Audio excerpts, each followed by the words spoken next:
Fala rapaziada, tudo bem com vocês? Hoje é um vídeo especial. Rodrigo Matos esmiuçou de onde virá o dinheiro para a construção do estádio. E ele explicou detalhadamente. Então vamos dar uma conferida aí. O Rodrigo Matos é um excelente jornalista que sempre traz as notícias muito bem explicadas. Vamos dar uma olhada aí na matéria. Começar com a rapaz, o Flamengo tem planos de acumular 1,5 bilhão para a construção do estádio. Eu não sei, vamos pôr na tela então a nossa primeira arte, por gentileza? Toda vez que eu faço esse programa, toda sexta-feira, eu me sinto um pouco mais pobre, né? Porque é muito dinheiro, cara, 1,5 bilhão é um negócio impressionante, as cifras são muito vultuosas. Então vamos ver aí qual é o planejamento do Flamengo para fazer uma poupança para o seu estádio. Custo estimado do projeto, 2,2 bilhões, recursos levantados, 2,233 bilhões, total de aportes do Flamengo, 1,311 bilhões. Muito bem, Rodrigo, vamos lá para a gente entender da onde é que o Flamengo vai tirar, como é que vai fazer, vai ser cofrinho, como é que o Flamengo vai guardar essa grana?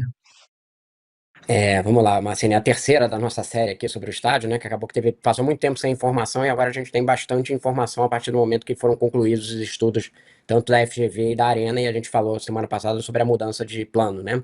E qual é o plano que foi exposto ali no conselho? Depois eu fui bater com alguns dirigentes. Tinha três possibilidades. Uma, financiar e usar dinheiro de receita do próprio estádio. Duas, ter um parceiro, coisa que a gente já tinha comentado. E três, essa da poupança. A da poupança foi a escolhida pelo Flamengo. Então a FGV fez um levantamento do que é. Achei uma boa, né? Fazer uma poupança para não prejudicar muito o clube na parte financeira, né? Vai juntando pouco a pouco.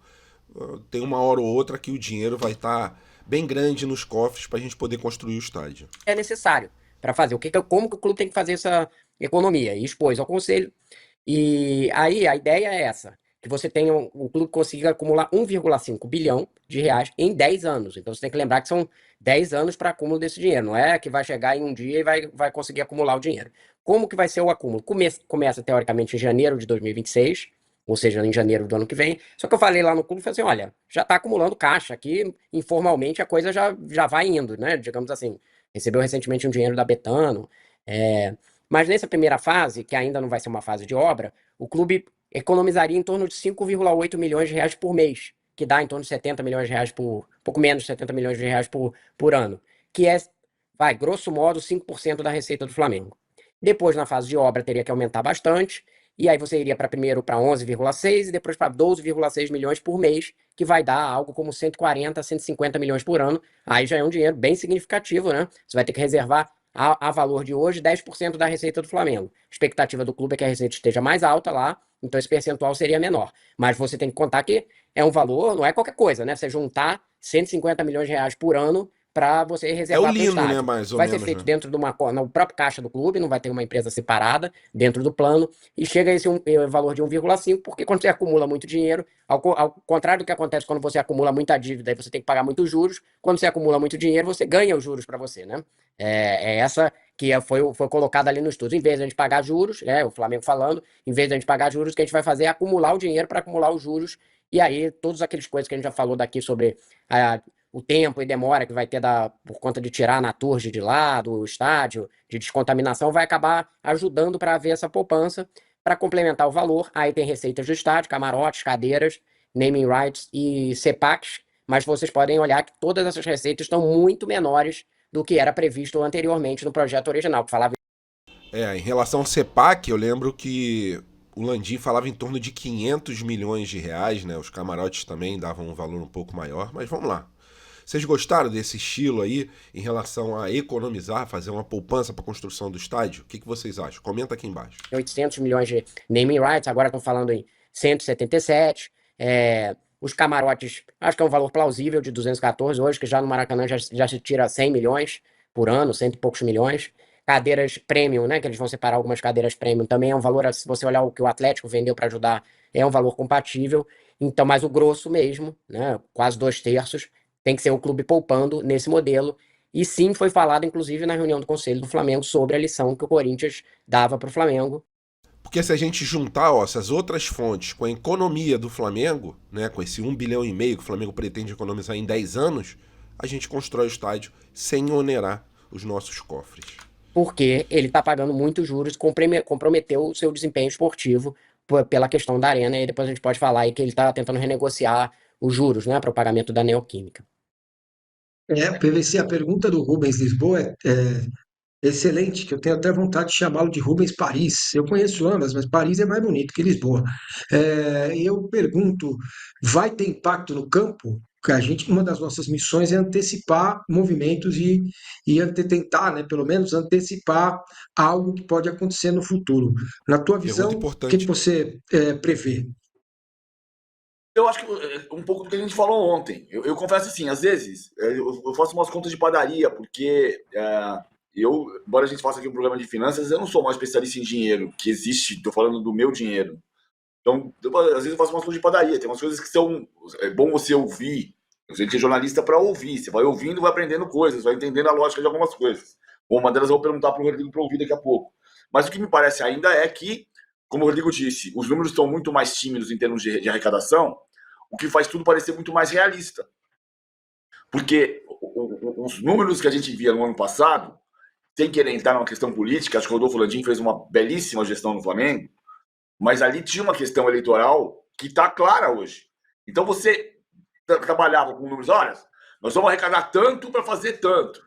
E aí quando você olha esses números, eles são mais realistas agora. Até porque a gente não tem eleição no ano que vem, ou não tem eleição no final deste ano. Então você está trabalhando com dados muito mais reais. Aqui o Flamengo se propõe a construir a sua nova casa sem afetar o desempenho esportivo. E para isso, ele está estudando o máximo possível para poder construir o seu estádio sem afetar o seu dano esportivo. É mais ou menos na conta da sua família, ou da minha família. Quando a gente comprou um apartamento que a gente mora há 15 anos, a gente falou, olha, mas se a gente se apertar demais, a gente pode desistir. Porque a gente não vai deixar de ir no cinema. Tá bom, beleza, então vamos lá. Aí você se aperta, economiza 5% da sua receita nos primeiros anos, economiza 10% nos segundos anos, tenta ganhar um pouco mais e não abre mão de ir no cinema. É isso que o Flamengo está fazendo.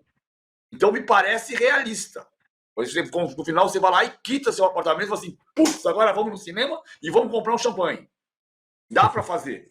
Porque o que não dá é pra gente ficar na situação que o Corinthians está hoje em dia por causa do estádio, né? Aí é um tiro no pé. O Corinthians está com uma dívida enorme, eles não conseguem pagar muito por causa do estádio luxuoso, né? O Massini, você tinha perguntado do futebol? Acho que você ficou sem som, Massini. Não, sim, eu tinha perguntado futebol, eu queria que você respondesse, e eu tenho um superchat interessante aqui para colocar para a gente. Pode falar. Não, eu fiz um cálculo rápido aqui, os 150 milhões ali no auge seria um pouco mais do que o Samuel Lino. Então, teoricamente, o Flamengo vai ter dinheiro para contratar jogador, essa é a ideia, né? Que continue a ter dinheiro para contratar jogador, mas você abriria a mão de contratar um jogador desse, talvez por ano, digamos assim, que você teria mais se você gerasse de receita. Às Beleza, vezes até lendo aqui. o Lino, às vezes a gente até xinga ele. Não foi ontem. Cortou. Aí não chuta! Não, vai embora daqui. Me dá esse dinheiro que eu vou comprar cimento. O Ivan Geraldino mandou o seguinte texto aqui para a gente: SAFs ou limitadas FS? Ele pergunta: no Brasil, as SAFs são limitadas.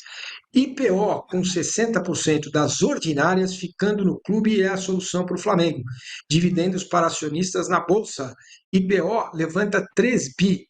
Bom, IPO. O que ele está falando é ir para a Bolsa de Valores, né? E abrir o seu capital para arrecadar uma receita maior, né? Para a construção do estádio. Isso aí é o que o torcedor está sugerindo, né?